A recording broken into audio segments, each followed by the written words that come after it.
श्रीगुरुभ्यो नमः हरि ओम योऽन्तः प्रविश्य मम वाचमिमां प्रसप्तां सञ्जीवयत्यखिलशक्तिधरस्वधाम्नः अन्यांश्च हस्तचरणश्रवणत्वगादीन् प्राणान् नमो भगवते पुरुषाय तुभ्यं भवत्यदनुभावादेडं गोविभाग्नि जडमतिरभिसन्तुर्जायते प्राज्ञमौलिः सकलवचनचेतो देवता भारती सा मम वचनि दत्तां सन्निधिं मानसे च तपो विद्याविरक्त्यादिसद्गुणो घाकरानहं वादिराजगुरून् वन्दे हयग्रीवपदाश्रय पूज्याय राघवेन्द्राय सत्यधर्मरताय च भजतां कल्पवृक्षाय नमतां कामधेनवे ब्रह्मचर्य हरिप्रेतिसविद्या वादशालिनः इष्टदान् कष्टहर्तृन्नः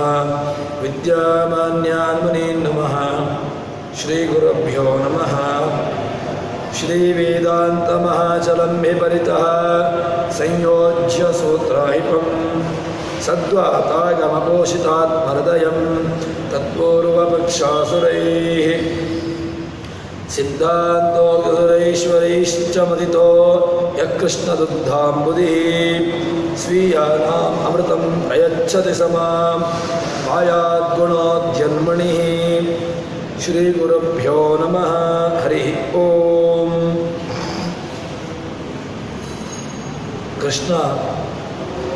ಕೃಷ್ಣನನ್ನು ಉಪಾಸನೆ ಮಾಡಬೇಕು ಅಂತ ಹೇಳಿಕೊಂಡು ಬೇರೆ ಬೇರೆ ರೀತಿಯಾಗಿರತಕ್ಕಂತಹ ಉಪಾಸನೆಯನ್ನು ಹೇಳಿದರು.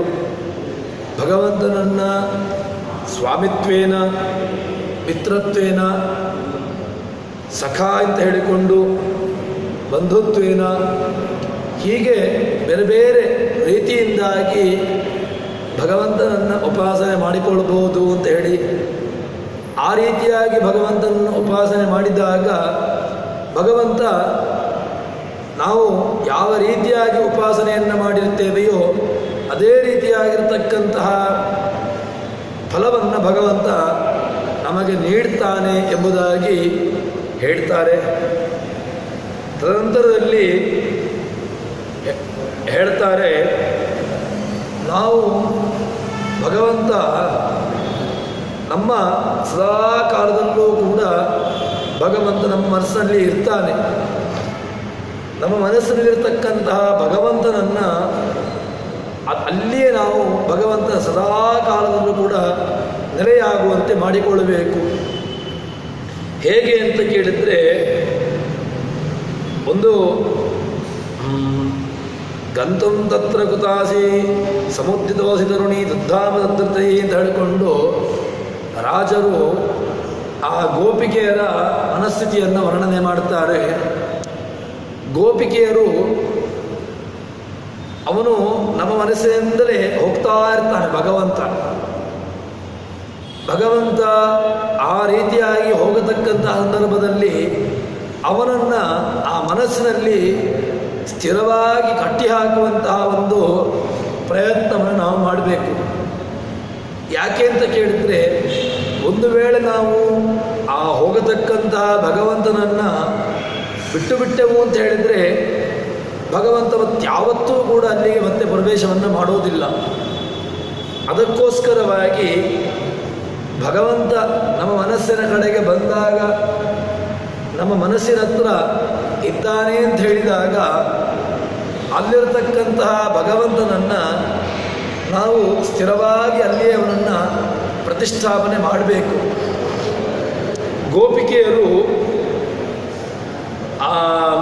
ಅದನ್ನೇ ಆ ಮನಸ್ಸಿನಲ್ಲಿರತಕ್ಕಂತಹ ಭಗವಂತನನ್ನು ಅಲ್ಲಿಯೇ ಅವನನ್ನು ಕಟ್ಟಿ ಹಾಕುವಂತಹ ಪ್ರಯತ್ನವನ್ನು ಮಾಡಿ ಅಲ್ಲಿಯೇ ಅವನನ್ನು ಸ್ಥಿರವಾಗಿ ಇರಿಸುವಂತಹ ಪ್ರಯತ್ನವನ್ನು ಮಾಡಿದರು.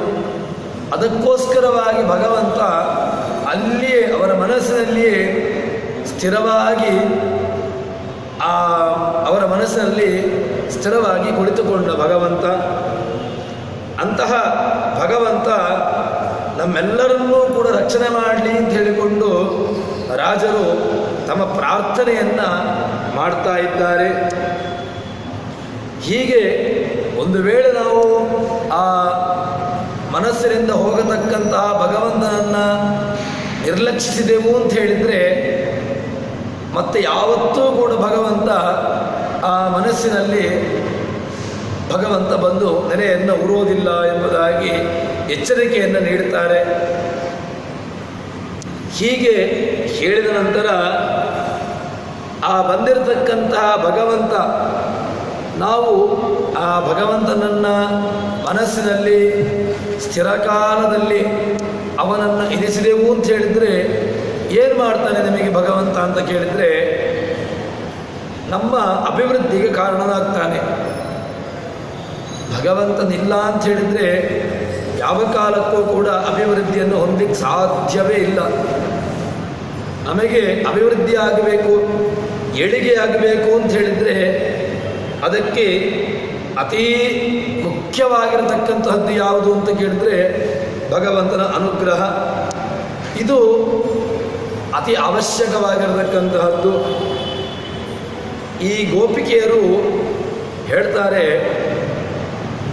ಆ ಭಗವಂತನನ್ನು ಅವರು ಆಲಿಂಗನ ಮಾಡಿದ್ರಿಂದಾಗಿ ತಮ್ಮ ಸರ್ವಸ್ವವನ್ನೂ ಕೂಡ ಭಗವಂತನಿಗೆ ಅರ್ಪಿಸಿದ್ರಿಂದಾಗಿ ಭಗವಂತ ಅವರ ಮನಸ್ಸಿನಲ್ಲಿ ಚೆನ್ನಾಗಿ ಕುಳಿತುಕೊಂಡ, ಅವರ ಮನೆಯಲ್ಲಿ ಮನಸ್ಸಿನಲ್ಲಿ ಎರಡರಲ್ಲಿಯೂ ಕೂಡ ಭಗವಂತ ಸ್ಥಿರವಾಗಿ ಕುಳಿತುಕೊಂಡ ಎಂಬುದಾಗಿ ಹೇಳ್ತಾರೆ.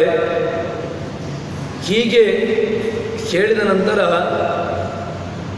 ಸರಿ, ಭಗವಂತನನ್ನು ಬಿಂಬತ್ವೇನ ಬಿಂಬೋಸಿ ಪ್ರತಿಬಿಂಬೋಸ್ಮಿ ಅಂತ ಹೇಳಿದ ಹಾಗೆ ಭಗವಂತ ಬಿಂಬನಾಗಿರ್ತಾನೆ. ನಾವೆಲ್ಲರೂ ಕೂಡ ಭಗವಂತನ ಪ್ರತಿಬಿಂಬ ಸ್ಥಾನದಲ್ಲಿರತಕ್ಕಂಥವರು. ಆ ಬಿಂಬಸ್ಥಾನೀಯನಾಗಿರ್ತಕ್ಕಂತಹ ಭಗವಂತ ಅದು ಚೆನ್ನಾಗಿರಬೇಕು ಅಂತ ಹೇಳಿದರೆ,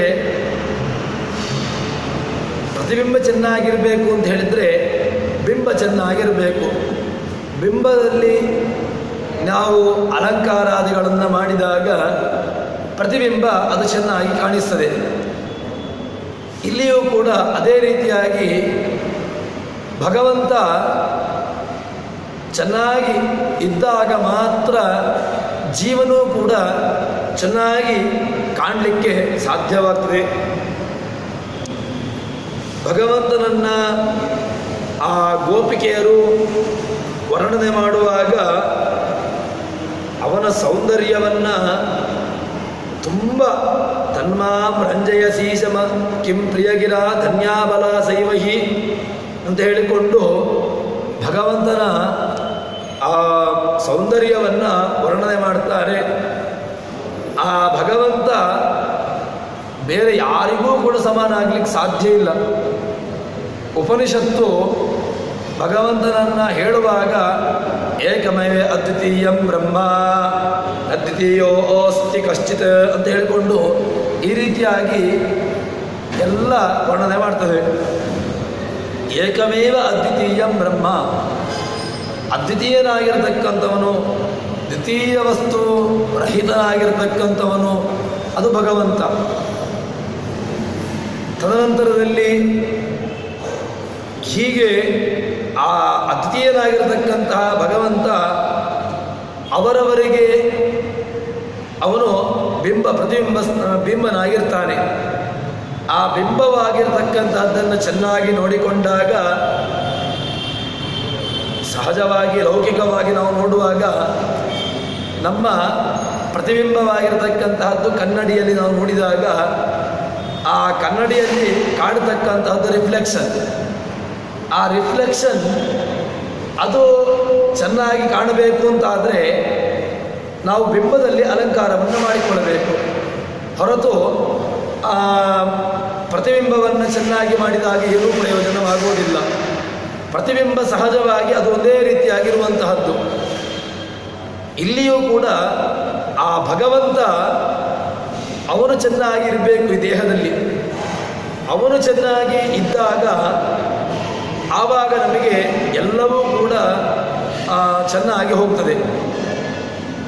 ಭಗವಂತ ಎಲ್ಲಿ ಚೆನ್ನಾಗಿ ಇರ್ತಾನೋ ಅಂತಹದ್ದೆಲ್ಲವೂ ಕೂಡ ಸಹಜವಾಗಿ ಚೆನ್ನಾಗಿ ಭಗವಂತ ಆ ದೇಹದಲ್ಲಿರ್ತಾನೆ ಎಂಬುದಾಗಿ ಹೇಳ್ತಾರೆ. ಈ ಗೋಪಿಕೆಯರು ಚೆನ್ನಾಗಿ ಭಗವಂತನನ್ನು ಅದೇ ರೀತಿಯಾಗಿ ಉಪಾಸನೆ ಮಾಡಿರ್ತಕ್ಕಂಥವರು. ಆದ್ದರಿಂದ ಭಗವಂತ ಅವರವರಿಗೆ ಯೋಗ್ಯತಾ ರೀತಿಯಾಗಿರ್ತಕ್ಕಂತಹ ಗತಿಯನ್ನು, ಮೋಕ್ಷವನ್ನು ಭಗವಂತ ಅವರಿಗೆ ಕರುಣಿಸಿದ ಎಂಬುದಾಗಿ ರಾಜರು ಹೇಳ್ತಾರೆ. ಇಂತಹ ಭಗವಂತ ಏನು ಮಾಡಬೇಕು ಅಂತ ಕೇಳಿದರೆ, ಅವನನ್ನು ತಿಳ್ಕೊಳ್ಬೇಕು ಅಂತಾದರೆ ಏನು ಉಪಾಯ? ಭಗವಂತನನ್ನು ಹೇಗೆ ಬೇಕಾದರೂ ತಿಳ್ಕೊಳ್ಬೋದಾ ಅಂತ ಕೇಳಿದರೆ ತಿಳ್ಕೊಳ್ಬಹುದು. ಆದರೆ ಅದಕ್ಕೆ ಬೇಕಾಗಿರತಕ್ಕಂತಹದ್ದು ಮೆಟ್ಟಿಲುಗಳು ಬೇಕು. ಅದು ಯಾವುದು ಅಂತ ಕೇಳಿದರೆ ಉಪನಿಷತ್ತುಗಳು, ಆರಣ್ಯಕಗಳು, ವೇದಗಳು, ಇದೇ ಭಗವಂತನನ್ನು ತಿಳ್ಕೊಳ್ಳಿಕ್ಕೆ ಇರತಕ್ಕಂತಹ ಸಾಧನಗಳು. ಪುರಾಣಾದಿಗಳು, ಉಪನಿಷತ್ತುಗಳು, ಇದೇ ಭಗವಂತನನ್ನು ತಿಳ್ಕೊಳ್ಳಿಕ್ಕೆ ಇನ್ನಿತರ ಯಾವುದೇ ಸಾಧನಗಳಿಲ್ಲ. ವೇದಗಳು, ವೇದಾಹ್ಯೇವ ಏನಂ ವೇದಯಂತಿ ಅಂತ, ವೇದಗಳು ಮಾತ್ರ ಭಗವಂತನನ್ನು ಚೆನ್ನಾಗಿ ತಿಳಿಸಿಕೊಳ್ಳುವುದಕ್ಕೆ ಅದು ಸಾಮರ್ಥ್ಯವುಳ್ಳವುಗಳು. ಇಲ್ಲಿ ರಾಜರು ಹೇಳುವಾಗ ಐತರೇಯಾದಿಗಳು ಸಂದೃಶ್ಯ ಪ್ರಿಯವರ್ತ್ಮ ಗೋಪಾಲನ ವೃಂದಂ ಶನೈ ಪದ್ಯತೆ, ಭಗವಂತನ ಕಾಣಬೇಕು, ಭಗವಂತನನ್ನು ಕಾಣುವಂತಹ ಮಾರ್ಗ ಬೇಕು ಅಂತ ಹೇಳಿದರೆ ಆ ಮಾರ್ಗ ಬೇರೆ ಯಾವುದ್ಯಾವುದೋ ಮಾರ್ಗವನ್ನು ಹಿಡಿದಾಗ ಅದು ಭಗವಂತನನ್ನು ಸೇರಿಸುವಲ್ಲಿ ಅದು ಕಾರಣವಾಗುವುದಿಲ್ಲ. ಮತ್ತು ಭಗವಂತನನ್ನು ಕಾಣಬೇಕು, ಭಗವಂತನ ದಾರಿಯನ್ನು ಹಿಡಿಯಬೇಕು ಅಂತ ಹೇಳಿದರೆ ಅದಕ್ಕೆ ಆಗಿರತಕ್ಕಂತಹ ಮಾರ್ಗ ಅದು ಉಪನಿಷತ್ತುಗಳೇ. ಐತರೇಯಾದಿಗಳು, ಎಲ್ಲ ಉಪನಿಷತ್ತುಗಳು, ಐತರೇಯ, ಬೃಹದಾರಣ್ಯಕ, ಇದೆಲ್ಲವೂ ಕೂಡ ಚೆನ್ನಾಗಿ ಭಗವಂತನನ್ನು ಉಪಪಾದನೆ ಮಾಡುವಂಥವುಗಳು. ಆದ್ದರಿಂದ ನಾವು ಆ ಉಪನಿಷತ್ತುಗಳನ್ನು ಅದರ ದಾರಿಯನ್ನು ಹಿಡಿದಾಗ ಅದರ ಮೂಲಕವಾಗಿ ಭಗವಂತನನ್ನು ತಿಳ್ಕೊಳ್ಳುವಂತಹ ಪ್ರಯತ್ನ. ಯಾಕೆಂದರೆ ವೇದಗಳು ಕೂಡ ಪೂರ್ಣವಾಗಿ ಭಗವಂತನನ್ನು ತಿಳಿಸಿಕೊಡ್ತವೆ ಅಂತ ಹೇಳಲಿಕ್ಕೆ ಬರೋದಿಲ್ಲ. ಪೂರ್ಣವಾಗಿ ವೇದಗಳಿಗೂ ಕೂಡ ಸಾಧ್ಯ ಇಲ್ಲ. ವೇದಗಳು ಒಂದು ರೀತಿಯಾಗಿ ಒಂದಷ್ಟು ಭಗವಂತನ ಉತ್ಕೃಷ್ಟವಾಗಿರತಕ್ಕಂತಹ ಗುಣವನ್ನು ಅದು ನಮಗೆ ಪರಿಚಯ ಮಾಡಿಕೊಡ್ತದೆ. ಅದಕ್ಕೋಸ್ಕರ ಆ ವೇದಗಳನ್ನು ನಾವು ಶರಣು ಹೊಂದಿದಾಗ, ವೇದಗಳ ರಹಸ್ಯವನ್ನು ತಿಳಿದುಕೊಂಡು ಅದಕ್ಕೆ ಆ ಮಾರ್ಗದಲ್ಲಿ ನಾವು ತೊಡಗಿದಾಗ ಮಾತ್ರ ಭಗವಂತನನ್ನು ತಿಳಿಸಿಕೊಡೋದಕ್ಕೆ ಆಗ್ತದೆ ಎಂಬುದಾಗಿ ರಾಜರು ತಮ್ಮ ಮಾತಿನ ಮೂಲಕವಾಗಿ ಹೇಳ್ತಾ ಇದ್ದಾರೆ. ಈ ಗೋಪಿಕೆಯರು ಕೂಡ ಭಗವಂತನನ್ನು ಹುಡುಕಿಕೊಂಡು ಹೋದದ್ದು ಯಾವ ರೀತಿಯಾಗಿ ಅಂತ ಕೇಳಿದರೆ, ಅವರು ಏನು ಗೋಪಿಕೆಯರು ಆ ದೇವತೆಗಳು ಹಾಕಿರತಕ್ಕಂತಹ ಪುಷ್ಪ ಅದನ್ನು ಹಾಕ್ತಾ ಇದ್ರು.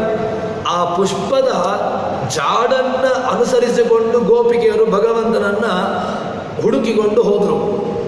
ಅಂದರೆ ಏನಾಯಿತು, ಭಗವಂತನನ್ನು ಹುಡುಕುವಲ್ಲಿ ದೇವತೆಗಳು ಹಾಕಿರತಕ್ಕಂತಹ ಪುಷ್ಪಾದಿಗಳು, ಮಂದಾರ, ಪಾರಿಜಾತಾದಿ ಪುಷ್ಪಗಳು ಯಾವ ರೀತಿಯಾಗಿ ಆ ಗೋಪಿಕೆಯರಿಗೆ ಸಹಾಯಕವಾಯಿತೋ, ಜೀವರಿಗೆ ಯಾವುದು ಸಹಾಯಕ ಅಂತ ಕೇಳಿದರೆ ಉಪನಿಷತ್ತುಗಳು ಇದೇ ಸಹಾಯಕ. ಭಗವಂತನನ್ನು ಇದ್ದಕ್ಕಿದ್ದಾಗಿ ತಿಳ್ಕೊಳ್ಳಿಕ್ಕಾಗೋದಿಲ್ಲ. ಪುರಾಣಗಳನ್ನು ಇಟ್ಕೊಳ್ಬೇಕು. ಪುರಾಣಗಳ ಮೂಲಕವಾಗಿ ಆ ಪುರಾಣಗಳಿಗೆ ಯಾವ ರೀತಿಯಾಗಿ ಅರ್ಥವನ್ನು ಮಾಡಬೇಕು ಅಂತ ಸರಿಯಾಗಿರ್ತಕ್ಕಂತಹ ಅರ್ಥವನ್ನು ತಿಳ್ಕೊಳ್ಬೇಕು. ಪುರಾಣಗಳಿಗೆ ಹೇಗೇಗೋ ಉಪನಿಷತ್ತುಗಳಿಗಾಗುವಾಗ ಹೇಗೇಗೋ ಅರ್ಥವನ್ನು ಮಾಡಿದ್ದಾರೆ. ಆ ರೀತಿಯಾಗಿರ್ತಕ್ಕಂತಹ ಅರ್ಥ ಅದು ಭಗವಂತನನ್ನು ತಿಳಿಸಿಕೊಡೋದಕ್ಕೆ ಸಾಧ್ಯವಾಗುವುದಿಲ್ಲ. ಐಕ್ಯ ಚಿಂತನೆ, ಈ ರೀತಿಯಾಗಿರ್ತಕ್ಕಂತಹ ಚಿಂತನೆಯನ್ನಿಟ್ಟುಕೊಂಡ್ರೆ ಅದು ಭಗವಂತನನ್ನು ತಿಳಿಸಿಕೊಡೋದಕ್ಕೆ ಅದು ಸಾಧ್ಯವೇ ಇಲ್ಲ. ಐಕ್ಯಕ್ಕಿಂತ ಭಿನ್ನವಾಗಿರ್ತಕ್ಕಂಥದ್ದು ತಿಳ್ಕೊಂಡಾಗ ಮಾತ್ರ ಅದು ಭಗವಂತನನ್ನು ಯಥಾರ್ಥವಾಗಿ ತಿಳಿಸಿಕೊಡುವುದಕ್ಕೆ ಸಾರ್ಥಕವಾಗುವಂತಹದ್ದು. ಹೀಗೆ ಆ ಗೋಪಿಕೆಯರು ಹೇಗೆ ತಿಳ್ಕೊಂಡ್ರು ಅದೇ ರೀತಿಯಾಗಿ ಜೀವರಾಶಿಗಳು ಕೂಡ ಭಗವಂತನನ್ನು ಯಥಾರ್ಥವಾಗಿ ತಿಳ್ಕೊಳ್ಳಬೇಕು ಎಂಬುದಾಗಿ ರಾಜರು ತಮ್ಮ ಆ ಚಿಂತನೆಯನ್ನು ಹೇಳ್ತಾ ಇದ್ದಾರೆ. ತದನಂತರದಲ್ಲಿ ರಾಜರು ಒಂದು ಮಾತನ್ನು ಹೇಳ್ತಾರೆ. ಎಲ್ಲಿ ಭಗವಂತನ ಸನ್ನಿಧಾನ ಇರ್ತದೆಯೋ ಅದು ಸಮೃದ್ಧವಾಗಿರತಕ್ಕಂತಹದ್ದು. ಎಲ್ಲಿ ಭಗವಂತನ ಸನ್ನಿಧಾನಾದಿಗಳಿಲ್ವೋ, ಭಗವಂತ ಇಲ್ಲವೋ, ಅದೆಲ್ಲವೂ ಕೂಡ ಒಂದು ರೀತಿಯಾಗಿ ಮರುಭೂಮಿಗೆ ಸಮಾನ ಅಂತ. ಅದನ್ನು ರಾಜರು ಹೇಳುವಾಗ ಹೇಳ್ತಾರೆ, ವಿಸ್ತೀರ್ಣೌಷಧಿ ಪ್ರಸೂನ ವಿಲಸತ್ ಪತ್ರೈರ್ವಿತಾನ ಪ್ರಭೆ ಮತ್ತಾವರಿ ಪ್ರಗಾಯತೆ ಹರಿರಭಾತ್ ಕುಂಜೀ ನಿಜಾಂ ರಂಜಯನ್ ಅಂತ ಹೇಳಿಕೊಂಡು ರಾಜರು ಹೇಳ್ತಾರೆ, ದೇವತೆಗಳು ಭಗವಂತ ಕಾಡಿನಲ್ಲಿದ್ದಾಗ ಕಾಡಿನಲ್ಲಿ ಎಲ್ಲದಕ್ಕೂ ಕೂಡ ಅಭಾವ ಇಲ್ಲ, ಸಾಧ್ಯವೇ ಇಲ್ಲ. ಭಗವಂತನಿದ್ದಾನೆ ಅಂತ ಹೇಳಿದರೆ ಅದು ಕಾಡು ಕೂಡ ಸಮಸ್ತ ಸಂಪದ್ಭರಿತವಾಗಿರತಕ್ಕಂತಹ ಸ್ಥಳವೇ. ಏನು ಭಗವಂತ ಕುಟೀರದಲ್ಲಿದ್ದಾನೆ, ಕಾಡಿನಲ್ಲಿದ್ದರೂ ಕೂಡ ಅವನ ವೈಭವಕ್ಕೆ ಯಾವುದೇ ರೀತಿಯಾಗಿರ್ತಕ್ಕಂತಹ ಕೊರತೆ ಇರಲಿಲ್ಲ ಅಂತ ಹೇಳ್ತಾರೆ. ಏನು ಅವನಿಗೆ ಬೇಕಾಗಿರತಕ್ಕಂತಹ ಆ ಸಮೃದ್ಧವಾಗಿರತಕ್ಕಂತಹ ಆಸನ ಸಿಂಹಾಸನಾದಿಗಳು ಅಥವಾ ಅವನ ಹಾಸಿಗೆಗೆ ಬೇಕಾಗಿರ್ತಕ್ಕಂತಹದ್ದು ಇನ್ನೆಲ್ಲ ಯಾವ ರೀತಿಯಾಗಿರ್ತಕ್ಕಂತಹ ಅಲಂಕಾರಗಳು ಇರಬೇಕೋ ಅದೆಲ್ಲವೂ ಕೂಡ ಭಗವಂತ ಕಾಡಿನಲ್ಲಿದ್ದಾಗಲೂ ಕೂಡ ಅದೇ ರೀತಿಯಾಗಿರ್ತಕ್ಕಂಥದ್ದು ಇತ್ತಂತೆ. ಯಾಕೆ? ಆ ಭಗವಂತ ಇದ್ದ ಅಲ್ವ, ಭಗವಂತನಿದ್ದಾನೆ. ಭಗವಂತನ ಸನ್ನಿಧಾನ ಉಳ್ಳಂತಹ ಲಕ್ಷ್ಮೀದೇವಿಯ ಸನ್ನಿಧಾನ ಉಳ್ಳಂತಹ ಗೋಪಿಕೆಯರು ಇದ್ದರು. ಆ ಗೋಪಿಕೆಯರು ವಿಶೇಷವಾಗಿ ಲಕ್ಷ್ಮಿಯ ಸನ್ನಿಧಾನವನ್ನು ತಮ್ಮಲ್ಲಿ ಬರೆಸಿಕೊಂಡಿದ್ದರು. ಅದಕ್ಕೆ ಬೇಕಾಗಿರತಕ್ಕಂತಹ ವಿಶಿಷ್ಟವಾಗಿರತಕ್ಕಂತಹ ಒಂದು ವ್ರತಾದಿಗಳನ್ನು ಮಾಡಿಕೊಂಡು ತಮ್ಮಲ್ಲಿ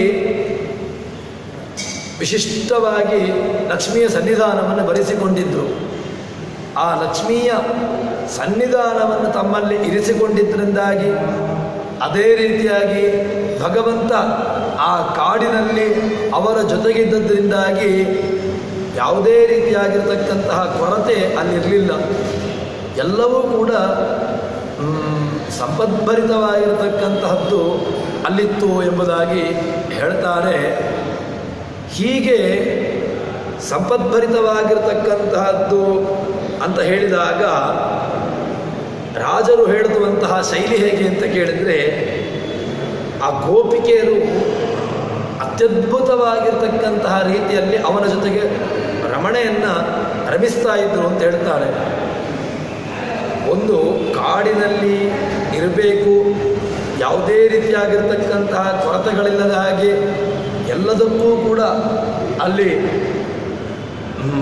ಇದ್ದುಕೊಂಡು ಅವರಿದ್ದರು ಅಂತ ಹೇಳಿದರೆ ಆ ಭಗವಂತನ ಸನ್ನಿಧಾನ, ಅದೇ ರೀತಿಯಾಗಿ ಭಗವಂತನ ಮಡದಿಯಾಗಿರತಕ್ಕಂತಹ ಲಕ್ಷ್ಮಿಯ ಸನ್ನಿಧಾನದಿಂದಾಗಿ ಅದೆಲ್ಲವೂ ಕೂಡ ಸಂಪದ್ಭರಿತವಾಗಿತ್ತು ಎಂಬುದನ್ನು ರಾಜರು ಅದನ್ನು ನಿರ್ಣಯ ಮಾಡ್ತಾರೆ.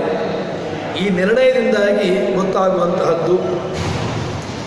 ತದನಂತರದಲ್ಲಿ ರಾಜರು ಹೇಳುವಾಗ ಆ ಗೋಪಿಕೆಯರು ಗೋಪಿಕೆಯರ ಜೊತೆಗೆ ಭಗವಂತ ವ್ಯವಹಾರವನ್ನು ಮಾಡ್ತಾ ಇದ್ದ. ಅದು ಯಾವ ರೀತಿಯಾಗಿತ್ತು ಅಂತ ಕೇಳಿದರೆ, ಭಗವಂತ ಕೇವಲ ಆ ಜಾರನಾಗಿದ್ದ. ಭಗವಂತನ ಉಪಾಸನೆಯನ್ನು ಮಾಡುವಾಗ ನಮಗೆ ನೋಡುವಾಗ ಭಗವಂತ ಕೃಷ್ಣರೂಪನಾಗಿದ್ದುಕೊಂಡು ಭಗವಂತ ಸ್ತ್ರೀಯರ ಜೊತೆಗೇ ಸ್ತ್ರೀಲಂಪಟನಾಗಿರತಕ್ಕಂತಹದ್ದು, ಜಾರತನವನ್ನೇ ಮಾಡಿರತಕ್ಕಂತಹದ್ದು ಎಂಬುದಾಗಿ ನಮಗೆ ಅನ್ನಿಸ್ತದೆ. ಆದರೆ ಭಗವಂತನ ಕಿಂಚಿತ್ತೂ ಕೂಡ ಆ ರೀತಿಯಾಗಿರತಕ್ಕಂತಹ ಅವನ ಆ ಒಂದು ವ್ಯಕ್ತಿತ್ವಕ್ಕೆ ಕಿಂಚಿತ್ತೂ ಕೂಡ ಕಳಂಕ ಬರಲಿಲ್ಲ. ಯಾಕೆ ಅಂತ ಕೇಳಿದರೆ ಭಗವಂತ ಕಿಂಚಿತ್ತೂ ಕೂಡ ಜಾರತನವನ್ನು ಮಾಡಿರ್ತಕ್ಕಂಥವನಲ್ಲ. ಅವನ ವ್ಯಕ್ತಿತ್ವ ಅಷ್ಟು ಪರಿಶುದ್ಧವಾಗಿರತಕ್ಕಂತಹ ಒಂದು ವ್ಯಕ್ತಿತ್ವವನ್ನು ಭಗವಂತನದ್ದಾಗಿತ್ತು. ಅದನ್ನು ಹೇಳುವಾಗ ರಾಜರು ವರ್ಣನೆ ಮಾಡ್ತಾರೆ. ಏನು ಗೋಪಿಕೆಯರು ಅಲ್ಲಿ ದೇಹದ ಮೇಲೆ ಅಭಿಮಾನವನ್ನು ಬಿಟ್ಟುಕೊಂಡಿದ್ದರೂ ಕೂಡ ಅವರು ತುಂಬ ಧರ್ಮವನ್ನು ಆಚರಣೆ ಮಾಡ್ತಾ ಇದ್ರು ಅಂತ ಹೇಳ್ತಾರೆ.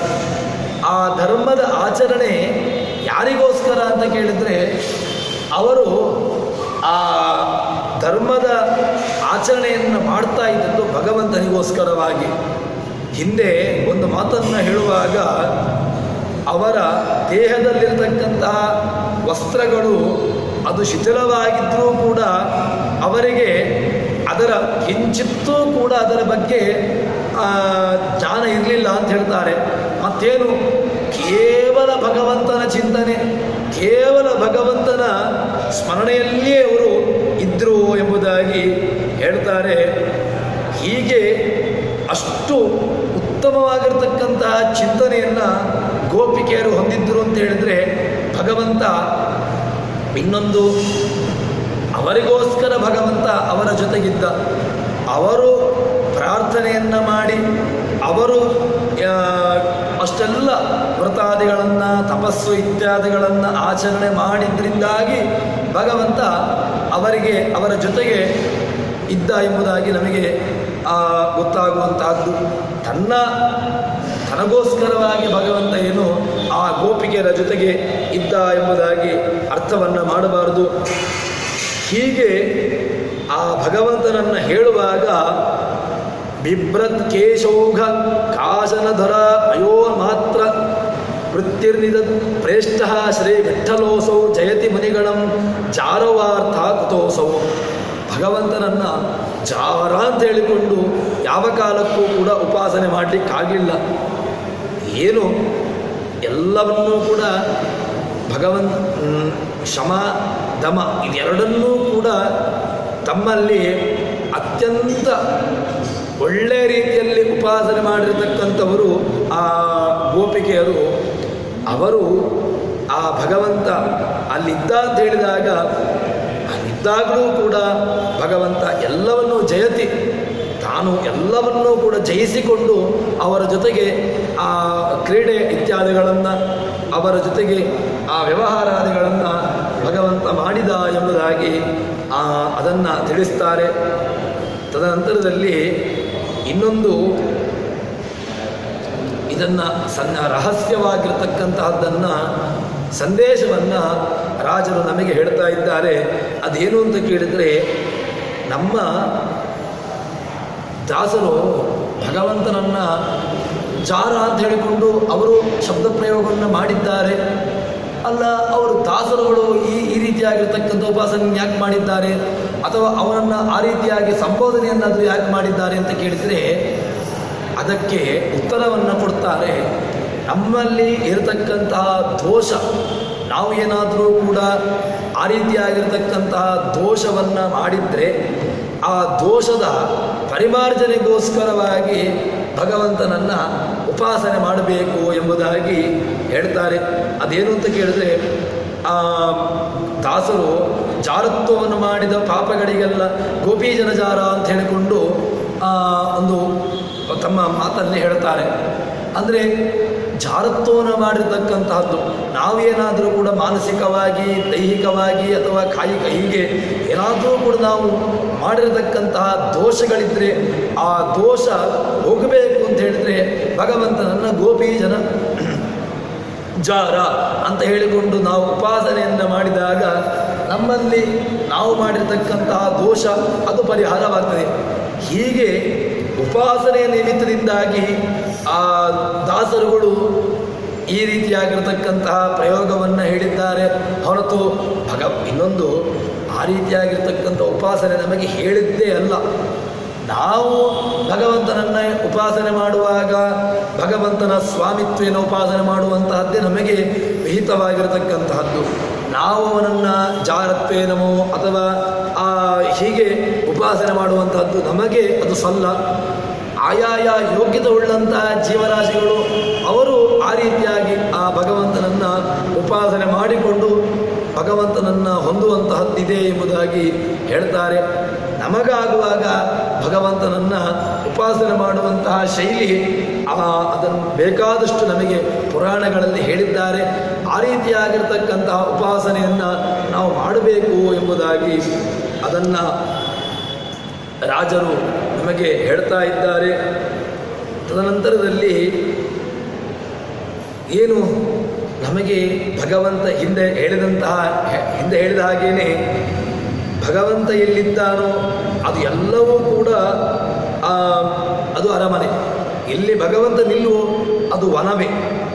ಆ ಹಿಂದೆ ಮಾತನ್ನು ಹೇಳುವಾಗ ಭವನ ಅಂತ ಹೇಳಿದಾಗ ಭವನ ಅಂತ ಆಗಬೇಕು ಅಂತ ಹೇಳಿದರೆ ಅಲ್ಲಿ ಭಗವಂತನ ಸನ್ನಿಧಾನ ಇರಬೇಕು. ಎಲ್ಲಿ ಯಾವ ಮನೆಯಲ್ಲಿ ಸ್ವದಾ ಸ್ವಾಹ ಇತ್ಯಾದಿಗಳ ಆಹುತಿಗಳು ಆಗ್ತಾ ಇರ್ತವೆಯೋ, ಈ ರೀತಿಯಾಗಿರ್ತಕ್ಕಂತಹ ದೇವ ಪೂಜೆ ನಿತ್ಯ ವಿಧಾನಗಳು ಆಗ್ತಾ ಇರ್ತವೆಯೋ ಅದು ಭವನ ಅಂತ ಅನಿಸಿಕೊಳ್ತದೆ. ಎಲ್ಲಿ ಭಗವಂತನ ಸನ್ನಿಧಾನ ಭಗವಂತನ ಪೂಜೆ ಯಾವುದೂ ಕೂಡ ಇರುವುದಿಲ್ಲವೋ ಅದು ಕೇವಲ ವನ. ಅದಕ್ಕೋಸ್ಕರವಾಗಿ ಗೋಪಿಕೆಯರು ನಮ್ಮ ಮನಸ್ಸೇ ಅರಮನೆ. ಯಾವಾಗ ಅರಮನೆ ಆಗ್ತದೆ? ಈ ಮನಸ್ಸಿನಲ್ಲಿ ಭಗವಂತನಿಗೆ ಒಂದು ಜಾಗವನ್ನು ಕೊಡಬೇಕು. ತಂಗಾಡಂ ಪರಿರಪ್ಯ ಸುಸ್ಮಿತ ಮುಖಂ ಸೌಂದರ್ಯ ಸಿಂಧುಂಬುದ. ಆ ಗೋಪಿಕೆಯರನ್ನು ಭಗವಂತ ಚೆನ್ನಾಗಿ ಆಲಿಂಗನ ಮಾಡಿದ್ದಾನೆ.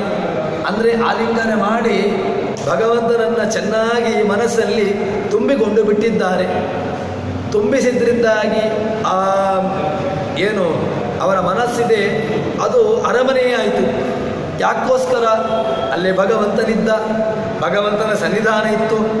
ಭಗವಂತನ ಸನ್ನಿಧಾನ ಇದ್ದದ್ರಿಂದಾಗಿ ಅಲ್ಲಿ ಯಾವುದಕ್ಕೂ ಕೂಡ ಕೊರತೆ ಇಲ್ಲ ಅಂತ ಹೇಳಿಕೊಂಡು ಈ ಒಂದು ದೃಷ್ಟಾಂತವನ್ನು ಹೇಳ್ತಾರೆ. ವೃಂದಾರಣ್ಯ ಮಧೋ ಅನಂದುರಬಲ ಮಂದಾನೇರ್ ಮಂಜುಲಂ. ಆ ಭಗವಂತನ ಸನ್ನಿಧಾನ ಅಲ್ಲಿದ್ದದ್ರಿಂದಾಗಿ ಆ ಭಗವಂತನ ಜೊತೆಗೆ ಅವರು ಚೆನ್ನಾಗಿ ರಮಿಸ್ತಾ ಇದ್ರು, ತಾವು ಆನಂದವನ್ನು ಪಡ್ತಾ ಇದ್ರು ಎಂಬುದಾಗಿ ಹೇಳ್ತಾ ಇದ್ದಾರೆ. ಹೀಗೆ ಹೇಳಿದ ನಂತರ ತದನಂತರದಲ್ಲಿ ರಾಜರು ಮುಂದಕ್ಕೆ ಆ ಭಗವಂತನ ಹೇಳ್ತಾ ಬರ್ತಾರೆ. ಭಗವಂತನನ್ನು ಉಪಾಸನೆ ಮಾಡಿದಾಗ ಏನಾಗ್ತದೆ ಅಂತ ಕೇಳಿದಾಗ ಶ್ವಪಚಾಜತಿ ಕಷ್ಟತ್ವಂ ಬ್ರಹ್ಮೇಶಾನಾದಯ ಸುರಾಹ ಅಂತ ಹೇಳಿಕೊಂಡು ಎಲ್ಲಿ ಭಗವಂತನ ಒಂದು ಕೃಪೆ ಬಿಟ್ಟು ಹೋಗ್ತದೋ ಅವರು ತುಂಬ ಶ್ವಪಚಾದಪಿ ಕಷ್ಟತ್ವಂ ತುಂಬ ನಿಕೃಷ್ಟವಾಗಿರತಕ್ಕಂತಹ ಒಂದು ಕಷ್ಟವನ್ನು ಅನುಭವಿಸ್ತಾರೆ ಅಂತ ಹೇಳಿಕೊಂಡು ಹೇಳ್ತಾರೆ. ಯಾರಿಗೂ ಅಲ್ಲ, ಬ್ರಹ್ಮಾದಿಗಳೂ ಕೂಡ, ಬ್ರಹ್ಮರುದ್ರಾದಿಗಳೂ ಕೂಡ ಭಗವಂತನ ಕರುಣೆ ಎಂಬಂತಹ ಒಂದು ಕಣ್ಣಿನಿಂದ ಹೊರಕ್ಕೆ ಬಂದರು ಅಂತ ಹೇಳಿದರೆ ಅವರೂ ಸಹಿತ ಶ್ವಪಚಾದಪಿ ಕಷ್ಟತ್ವಂ ತುಂಬ ಉತ್ತಮ ಘೋರವಾಗಿರತಕ್ಕಂತಹ ಕಷ್ಟವನ್ನು ಅವರು ಅನುಭವಿಸಬೇಕಾಗ್ತದೆ ಅಂತ ಹೇಳಿಕೊಂಡು ಬ್ರಹ್ಮಾದಿಗಳ ಅವಸ್ಥೆಯನ್ನು ಕೂಡ ಈ ರೀತಿಯಾಗಿ ಹೇಳಬೇಕು ಅಂತ ಹೇಳಿದರೆ ಇನ್ನು ಜೀವರಾಶಿಗಳ ಪಾಡನ್ನು ಪ್ರತ್ಯೇಕವಾಗಿ ಹೇಳಬೇಕಾಗಿಲ್ಲ. ಯಾಕೆ? ದೇವತೆಗಳೇ ಇಂತಹ ಕಷ್ಟವನ್ನು ಅನುಭವಿಸ್ತಾರೆ ಅಂತ ಹೇಳಿದ ಮೇಲೆ ಜೀವರಾಶಿಗಳದ್ದು ಪ್ರತ್ಯೇಕವಾಗಿ ಅದನ್ನು ಹೇಳಬೇಕಾಗಿಲ್ಲ. ಬ್ರಹ್ಮಾದಿಗಳನ್ನು ಏನು ನಾವು ಅಷ್ಟು ನಿಕೃಷ್ಟವಾಗಿ ಕಾಣಬೇಕಾಗಿಲ್ಲ. ಸಹಜವಾಗಿ ಅವರಲ್ಲಿ ಆ ದೇವರ ಪ್ರಜ್ಞೆ ಅವರಿಗೆ ಸಹಜವಾಗಿರ್ತದೆ. ಆದರೆ ಇದನ್ನು ಹೇಳಿದ್ದು ಯಾರಿಗೆ ಅಂತ ಕೇಳಿದರೆ ಜೀವರಾಶಿಗಳಿಗೆ ಹೇಳಿದ್ದು. ಶುತ್ಯಾಂತರಿತಂ ಮಹಾಪರಮದೋ ವೃಂದಾವನಂ ಸ್ಯಾನ್ಮುಧೇ. ಭಗವಂತ ಇಲ್ಲ ಅಂತ ಹೇಳಿದರೆ ಅರಮನೆಯಲ್ಲಿದ್ದರೆ ಏನು ಪ್ರಯೋಜನ? ಭಗವಂತನಿಲ್ಲದೇ ಇರತಕ್ಕಂತಹ ಈ ದೇಹ ಏನಿದ್ರೇನು? ಇದರಲ್ಲಿ ಭಗವಂತನ ಸನ್ನಿಧಾನ ಇಲ್ಲ ಅಂತ ಹೇಳಿದರೆ, ವಾಯುದೇವರ ಸನ್ನಿಧಾನ ಇಲ್ಲ ಅಂತ ಹೇಳಿದರೆ ಈ ದೇಹದಲ್ಲಿ ಯಾವುದೇ ರೀತಿಯಾಗಿರ್ತಕ್ಕಂತಹ ಒಂದು ಚಲನವಲನಗಳ ಆಗೋದಕ್ಕೆ ಸಾಧ್ಯವೇ ಇಲ್ಲ. ತತ್ವ ನಮೋವಸ್ತಾತ್ವಿಕಾ ದೇವಾ ವಿಷ್ಣು ಭಕ್ತಿಪರಾಯಣ ಧರ್ಮ ಮಾರ್ಗೇ ಪ್ರೇರೆಯಂತು ಭವಂತ ಸರ್ವೈವ ಅಂತ ಹೇಳಿಕೊಂಡು ನಮ್ಮ ದಿನನಿತ್ಯದ ಆರಂಭದ ಪ್ರಾರ್ಥನೆ ಇದಾಗಿರಬೇಕು. ತಾತ್ವಿಕಾ ದೇವಾ ವಿಷ್ಣು ಭಕ್ತಿಪರಾಯಣ, ತತ್ವಾಭಿಮಾನ ದೇವತೆಗಳಲ್ಲಿ ನಮ್ಮ ಪ್ರಾರ್ಥನೆಯನ್ನು ಇದನ್ನು ಮಾಡಿಕೊಳ್ಳಬೇಕು. ಏನು ಅಂತ ಕೇಳಿದರೆ, ಈ ತತ್ವಾಭಿಮಾನಿ ದೇವತೆಗಳು ತಮ್ಮ ಕೆಲಸವನ್ನು ಮಾಡುವುದನ್ನು ನಿಲ್ಲಿಸಿಬಿಟ್ರು ಅಂತ ಹೇಳಿದರೆ ಇದರಲ್ಲಿ ಯಾವುದೇ ರೀತಿಯಾಗಿರ್ತಕ್ಕಂಥ ಕ್ರಿಯೆಗಳಾಗಲಿಕ್ಕೆ ಸಾಧ್ಯವೇ ಇಲ್ಲ. ಕೈಯಲ್ಲಿರತಕ್ಕಂತಹ ದೇವತೆ, ಇನ್ನು ಕಾಲಿನಲ್ಲಿರತಕ್ಕಂತಹ ಜಯಂತ, ಅದೇ ರೀತಿಯಾಗಿರ್ತಕ್ಕಂತಹ ಕಣ್ಣಿನಲ್ಲಿರತಕ್ಕಂತಹ ಸೂರ್ಯಚಂದ್ರಾದಿಗಳು, ದಿಗ್ದೇವತೆಗಳು, ತ್ವಗಭಿಮಾನಿ ದೇವತೆಗಳು, ಎಲ್ಲ ದೇವತೆಗಳು ಅವರವರು ಅಲ್ಲಿದ್ದುಕೊಂಡು ಅವರವರ ಕಾರ್ಯವನ್ನು ಮಾಡ್ತಾ ಇದ್ದರೆ ಮಾತ್ರ ಆ ಎಲ್ಲ ಇಂದ್ರಿಯಗಳು ಚಲಿಸ್ತಾ ಇರ್ತವೆ. ಇದ್ದಕ್ಕಿದ್ದ ಹಾಗೆ ಕೈ ಬರಲಿಲ್ಲ ಅಂತ ಹೇಳಿದರೆ ಇದರಿಂದ ಏನೂ ಪ್ರಯೋಜನವಿಲ್ಲ. ಇದ್ದಕ್ಕಿದ್ದಾಗೆ ಕಾಲಿನಲ್ಲಿ ಚಲನೆ ಇಲ್ಲ ಅಂತ ಹೇಳಿದರೆ ಏನಿಲ್ಲ. ರಾತ್ರಿ ಮಲಗಿರ್ತಾನೆ, ಕೈಯನ್ನು ಎತ್ತಲಿಕ್ಕಾಗೋದಿಲ್ಲ, ಕಾಲನ್ನು ಎತ್ತಲಿಕ್ಕಾಗೋದಿಲ್ಲ, ಒಂದು ಬದಿಯೇ ಹೋಗಿರ್ತದೆ.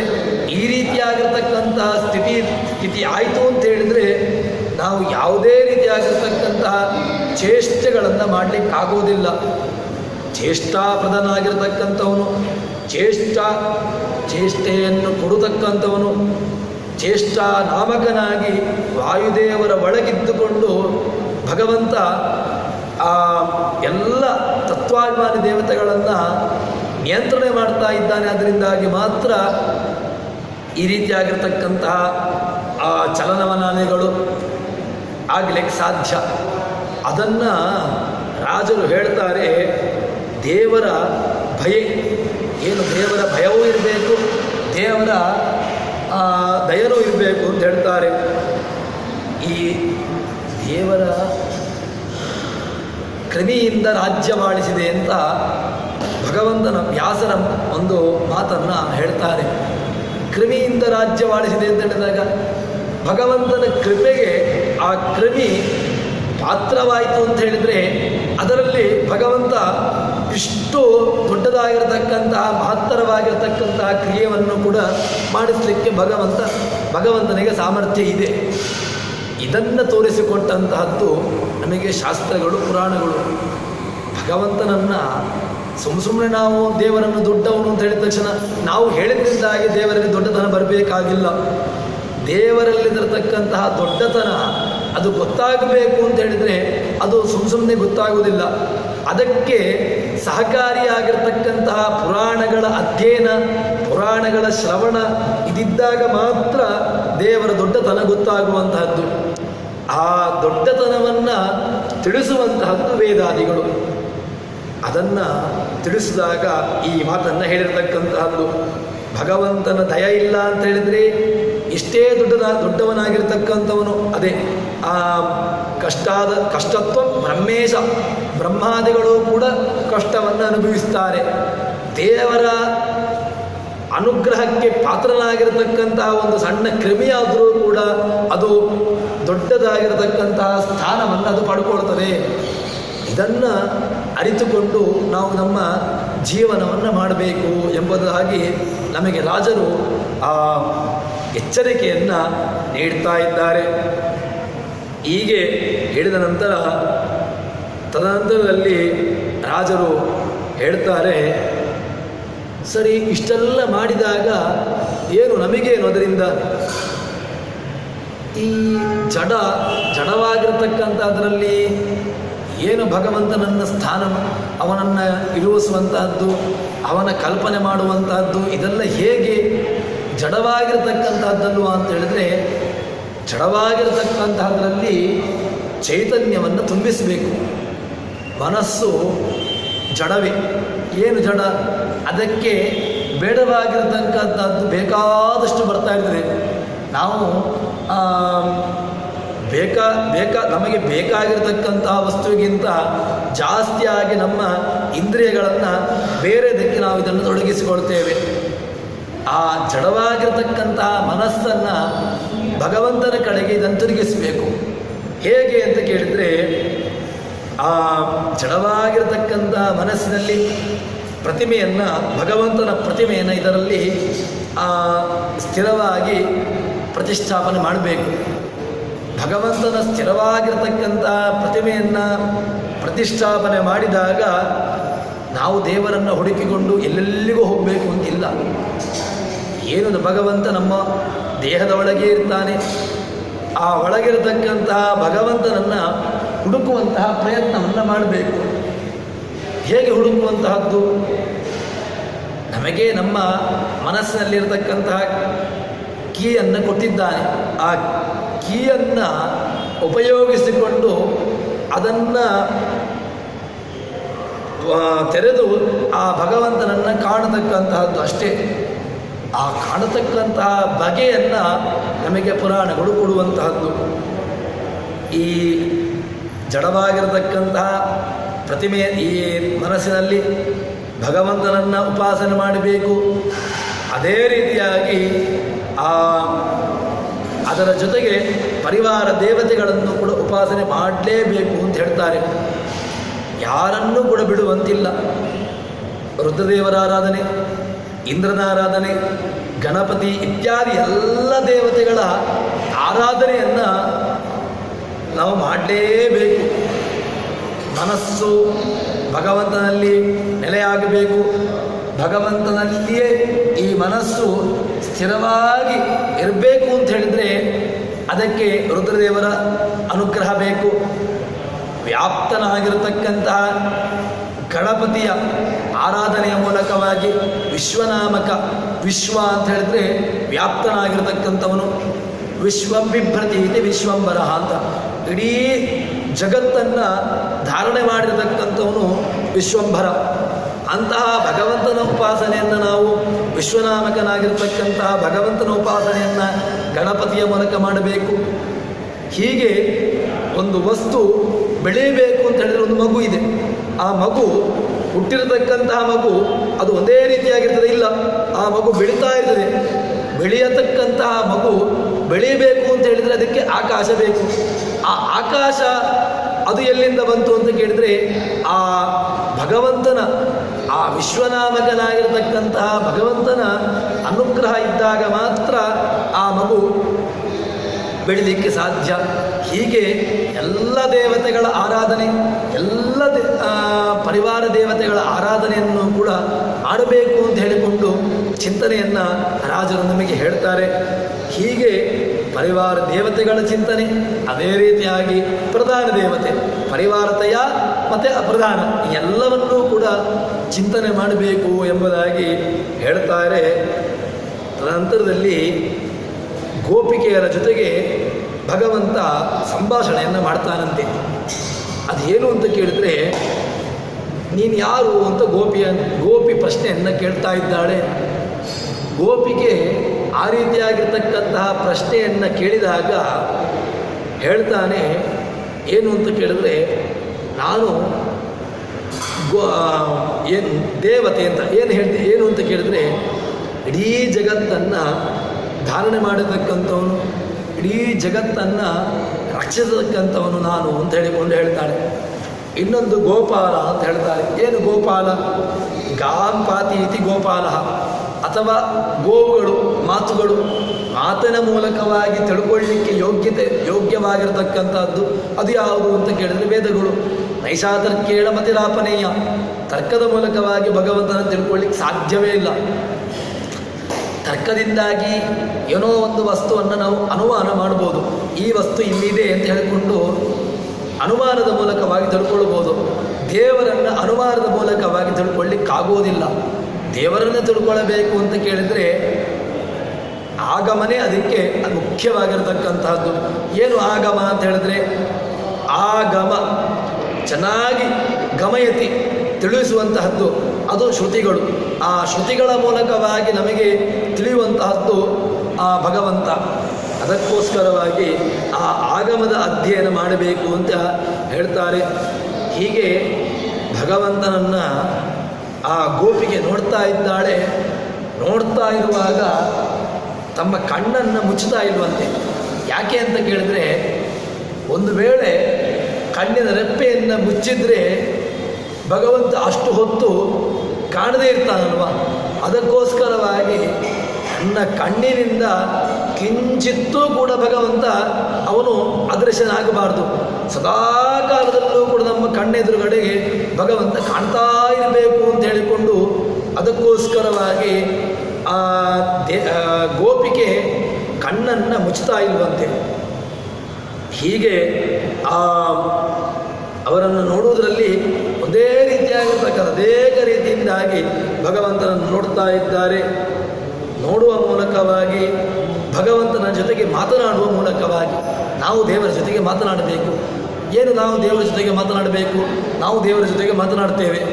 ಏನು ಮಾತನಾಡ್ತೇವೆ ಅಂತ ಕೇಳಿದ್ರೆ, ನನಗೆ ಅದಿಲ್ಲ, ಇದಿಲ್ಲ, ಅದು ಬೇಕು, ಇದು ಬೇಕು ಅಂತ ಹೇಳಿಕೊಂಡೇ ನಾವು ದೇವರ ಹತ್ರ ಮಾತನಾಡುವಂತಹದ್ದು. ನಮ್ಮಲ್ಲಿ ಇಲ್ಲದೇ ಇರತಕ್ಕಂಥದ್ದನ್ನು ನಾವು ದೇವರ ಹತ್ರ ಹೇಳ್ತಾ ಇರ್ತೇವೆ. ನನಗೆ ವಿದ್ಯಾರ್ಥಿಗಳು ಅಂತಾದರೆ, ಅಧ್ಯಯನ ಮಾಡತಕ್ಕಂಥವ್ರೆ, ನನಗೆ ವಿದ್ಯೆ ಬೇಕು, ಅದು ಬೇಕು, ಇದು ಬೇಕು ಅಂತ ಹೇಳಿಕೊಂಡು ನಮ್ಮ ಬೇಡಿಕೆಗಳನ್ನು ನಾವು ಹೇಳ್ತಾ ಇರ್ತೇವೆ. ಯಾವುದು ನಮ್ಮಲ್ಲಿದೆ ಅದನ್ನು ನಾವು ಉದಾಹರಣೆಗೆ ತಿಳ್ಕೊಳ್ಳಬೇಕು. ಭಗವಂತ ಇಷ್ಟು ಒಳ್ಳೆಯ ರೀತಿಯಾಗಿರ್ತಕ್ಕಂತಹ ದೇಹವನ್ನು ನೀಡಿದ್ದಾನೆ, ಇಷ್ಟು ಒಳ್ಳೆಯ ಶರೀರವನ್ನು ನೀಡಿದ್ದಾನೆ, ಈ ರೀತಿಯಾಗಿರ್ತಕ್ಕಂತಹ ಜೀವನವನ್ನು ನೀಡಿರತಕ್ಕಂಥವನು ಭಗವಂತ. ಅಂತಹ ಭಗವಂತನನ್ನು ಸ್ಮರಣೆ ಮಾಡಬೇಕು ಹೊರತು ಇಲ್ಲ ಅಂತ ಹೇಳಿಕೊಂಡು ನಾವು ಯಾವತ್ತೂ ಕೂಡ ಭಗವಂತನನ್ನು ತಿಳಿಯುವಂಥದ್ದಲ್ಲ. ಭಗವಂತ ಇಷ್ಟು ಒಳ್ಳೆಯ ರೀತಿಯಾಗಿರ್ತಕ್ಕಂತಹ ಜೀವನವನ್ನು ನೀಡಿದ್ದಾನೆ. ಆ ಜೀವನ ಕೊಟ್ಟದ್ದಕ್ಕಾಗಿ ಭಗವಂತನನ್ನು ಸ್ಮರಣೆ ಮಾಡಬೇಕು ಎಂಬುದಾಗಿ ಹೇಳ್ತಾರೆ. ಹೀಗೆ ಆ ಭಗವಂತನ ಜೊತೆಗೆ ನಾವು ಮಾತನಾಡುವ ಮೂಲಕವಾಗಿ ನಮ್ಮ ಏನು ಚಿಂತನೆಗಳಿದೆ ಆ ವ್ಯಕ್ತಿತ್ವ ಅದು ಚೆನ್ನಾಗಿ ವಿಕಾಸವಾಗ್ತದೆ ಎಂಬುದಾಗಿ ಹೇಳ್ತಾರೆ. ತದನಂತರದಲ್ಲಿ ರಾಜರು ಒಂದು ಅಧ್ಯಾಯದ ಸರ್ಗದ ಕೊನೆಯಲ್ಲಿ ಒಂದು ಮಾತನ್ನು ಹೇಳ್ತಾರೆ. ಅದೇನು ಅಂತ ಕೇಳಿದರೆ, ಭಗವಂತ ಎಲ್ಲವನ್ನೂ ಕೂಡ ಭಗವಂತನ ಜೊತೆಗೆ ಆಟವನ್ನು ಆಡಿರತಕ್ಕಂಥವರು ಆ ಗೋಪಿಕೆಯರು. ಈ ಆಟವೂ ಕೂಡ ಅದು ವೈದಿಕವಾಗಿ ಆಗಿರ್ತದೆ, ಶಾಸ್ತ್ರೀಯವಾಗಿ ಆಗಿರ್ತದೆ ಅಂತ ಹೇಳ್ತಾರೆ. ಹೇಗೆ ಅಂತ ಕೇಳಿದರೆ, ಆ ಭಗವಂತನಿಗೆ ಒಬ್ಬಳು ಗೋಪಿಕೆ ಮನಸ್ಸನ್ನು ಕೊಟ್ಟಿದ್ದಾಳೆ. ಆ ಮನಸ್ಸನ್ನು ಕೊಟ್ಟಿದ್ದಾಳೆ ಅಂತ ಹೇಳಿದರೆ ಅದು ಆಂತರಿಕವಾಗಿರತಕ್ಕಂತಹ ವಸ್ತು. ವೈಶ್ಯರು ಯಾವ ರೀತಿಯಾಗಿ ವ್ಯಾಪಾರವನ್ನು, ಒಂದು ವಸ್ತುವನ್ನು ನೀಡಿ ವ್ಯಾಪಾರವನ್ನು ಮಾಡ್ತಾರೋ ಅದೇ ರೀತಿಯಾಗಿ ಆ ಗೋಪಿಕೆ ಭಗವಂತನಿಗೆ ತನ್ನ ಮನಸ್ಸನ್ನು ನೀಡಿದ್ದಾಳೆ. ತದನಂತರದಲ್ಲಿ ಆ ಮನಸ್ಸನ್ನು ನೀಡಿದ್ರಿಂದಾಗಿ ಏನಾಯಿತು, ಅದರಿಂದ ಆ ಭಗವಂತ ಮತ್ತಷ್ಟು ಅವಳಿಗೆ ಒಳ್ಳೆಯ ರೀತಿಯಲ್ಲಿರ್ತಕ್ಕಂಥ ಅನುಗ್ರಹವನ್ನು ಮಾಡಿದ. ತದನಂತರದಲ್ಲಿ ಆ ವೈಶ್ಯ ಧರ್ಮವನ್ನು ಹೇಳ್ತಾರೆ. ಇನ್ನು ಕ್ಷತ್ರಿಯ ಧರ್ಮ ಅದೇನು ಅಂತ ಕೇಳಿದರೆ, ಭಗವಂತನ ಜೊತೆಗೆ ರಾಸಕ್ರೀಡೆಯನ್ನು ಆಡಬೇಕು ಅಂತ ಆ ಗೋಪಿಗೆಯರಿಗಿತ್ತು. ಇದು ಒಂದು ರೀತಿಯಾಗಿರ್ತಕ್ಕಂಥ ಕ್ಷಾತ್ರವಾಗಿರತಕ್ಕಂಥ ಧರ್ಮ. ತದನಂತರದಲ್ಲಿ ಭಗವಂತನಿಗೋಸ್ಕರವಾಗಿ ತುಂಬ ಕೆಲಸವನ್ನು ಮಾಡಿರತಕ್ಕಂಥವನು. ಇದೇನು ಅಂತ ಕೇಳಿದ್ರೆ ಶೂದ್ರವಾಗಿರತಕ್ಕಂತಹ ಧರ್ಮ. ಹೀಗೆ ಎಲ್ಲ ರೀತಿಯಾಗಿರ್ತಕ್ಕಂತಹ ಧರ್ಮವನ್ನು ಒಂದು ಶ್ಲೋಕದಲ್ಲಿ ರಾಜರು ಹೇಳ್ತಾರೆ. ಹೀಗೆ ಎಲ್ಲವನ್ನೂ ಕೂಡ ಮಾಡಿರತಕ್ಕಂಥವರು ಗೋಪಿಕೆಯರು ಇಷ್ಟನ್ನು ಮಾಡಿದ್ರಿಂದಾಗಿ ಭಗವಂತ ಏನು ಮಾಡಿದ ಅಂತ ಹೇಳಿದರೆ, ಭಗವಂತ ಅವರಿಗೆ ಎಲ್ಲ ರೀತಿಯಾಗಿರ್ತಕ್ಕಂತಹ ಅನುಗ್ರಹವನ್ನು ಮಾಡಿದ. ತದನಂತರದಲ್ಲಿ ಅವರಿಗೆ ತನ್ನನ್ನು ತಾನೇ ಅವರಿಗೆ ಅರ್ಪಿಸಿಕೊಂಡ ಎಂಬುದಾಗಿ ಹೇಳ್ತಾರೆ. ಈ ರೀತಿಯಾಗಿ ಭಗವಂತನನ್ನು ತುಂಬ ಒಳ್ಳೆಯ ರೀತಿಯಲ್ಲಿ ತಿಳಿದುಕೊಂಡವರು, ತಮ್ಮನ್ನು ತಾವು ಭಗವಂತನಿಗೆ ಅರ್ಪಿಸಿಕೊಂಡವರು ಆ ಗೋಪಿಕೆಯರು. ಆ ರೀತಿಯಾಗಿರ್ತಕ್ಕಂತಹ ಮನಸ್ಸನ್ನು ಭಗವಂತ ನಮಗೂ ನೀಡಲಿ. ನಮ್ಮಲ್ಲಿರತಕ್ಕಂತಹ ಏನು ಆ ಒಳಗಿರತಕ್ಕಂತಹ ದೋಷಗಳು ಅದನ್ನು ಭಗವಂತ ಈ ಹರಿದಿನದಲ್ಲಿ ಅದನ್ನು ಹರಿಯಲಿ ಅಂತ ಹೇಳಿಕೊಂಡು ಭಗವಂತನಲ್ಲಿ ಪ್ರಾರ್ಥನೆಯನ್ನು ಮಾಡಿಕೊಂಡು ಇವತ್ತಿನ ಪ್ರವಚನವನ್ನು ಹರಿಪ್ರಿಯತ ಶ್ರೀಕೃಷ್ಣಾರ್ಪಣಮಸ್ತು. ಸರ್ವಗುಣ ಸಂಪೂರ್ಣ ಸರ್ವದೋಷ ವಿವರ್ಜಿತ ಪ್ರಿಯತಾಂ ಹೃದಯವಾಲಂ ವಿಷ್ಣುರ್ಮೇ ಪರಮಸ್ವೃತ್. ಶ್ರೀಕೃಷ್ಣಾರ್ಪಣಮಸ್ತು.